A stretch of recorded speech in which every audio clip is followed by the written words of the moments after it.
87ನೇ ಅಖಿಲ ಭಾರತ ಕನ್ನಡ ಸಾಹಿತ್ಯ ಸಮ್ಮೇಳನ ಹಿನ್ನೆಲೆಯಲ್ಲಿ ಇದೇ ಡಿಸೆಂಬರ್ 20 ಮತ್ತು 21ರಂದು ಪ್ರಾಥಮಿಕ ಹಾಗೂ ಪ್ರೌಢಶಾಲೆಗಳಿಗೆ ರಜೆಯನ್ನ ಘೋಷಿಸಲಾಗಿದೆ. ಮಂಡ್ಯ ಜಿಲ್ಲಾಧಿಕಾರಿ ಡಾಕ್ಟರ್ ಕುಮಾರ್ ಈ ಆದೇಶವನ್ನ ಹೊರಡಿಸಿದ್ದಾರೆ.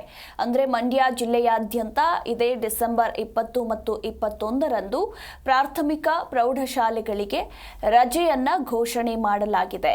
ಅಖಿಲ ಭಾರತ ಕನ್ನಡ ಸಾಹಿತ್ಯ ಸಮ್ಮೇಳನ ಡಿಸೆಂಬರ್ 20ರಿಂದ 3 ದಿನಗಳ ಕಾಲ ನಡೆಯಲಿದ್ದು, ಈಗ 20 ಹಾಗೆ 21 2 ದಿನಗಳ ಕಾಲ ಪ್ರಾಥಮಿಕ ಹಾಗೂ ಪ್ರೌಢಶಾಲೆಗಳಿಗೆ ಮಂಡ್ಯ ಜಿಲ್ಲಾಧಿಕಾರಿ ಡಾಕ್ಟರ್ ಕುಮಾರ್ ರಜೆಯನ್ನ ಘೋಷಿಸಿ ಆದೇಶವನ್ನ ಹೊರಡಿಸಿದ್ದಾರೆ.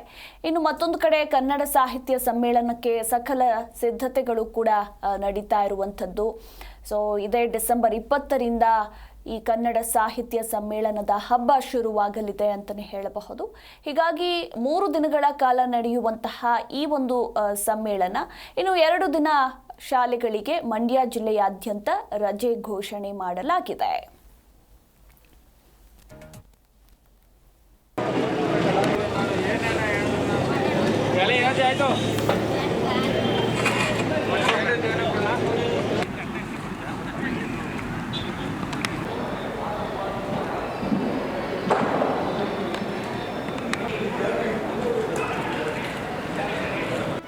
ಜಿ ಕನ್ನಡ ನ್ಯೂಸ್ ಈಗ ನಿಮ್ಮ ಮನೆಯಲ್ಲೇ ನೋಡಿ.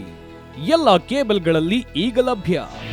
ನಿಮ್ಮ ನೆಚ್ಚಿನ ಜಿ ಕನ್ನಡ ನ್ಯೂಸ್ ಈಗ ಸನ್ ಡೈರೆಕ್ಟ್ ನಲ್ಲಿ number 292, Tata Play number 1664, Jio TV number 1334, NXT digital number 30, in cable number 30, city networks 51, U digital number 162, GTPL number 17, Rockline telecommunications number 42, Shri Basaveshwara cable number 168, rural cable network 60, Vinayaka digital 57, Abhishek cable 821, city channel 53, Siddeshwara cable network 57, ವಿ4 digital Infotech 628, Surya digital networks 53, Gajanan digital number 836, Malnad Infotech private limited number 56, Metrocast number 830, victory digital number 167ರಲ್ಲಿ ನೋಡಿ ಆನಂದಿಸಿ.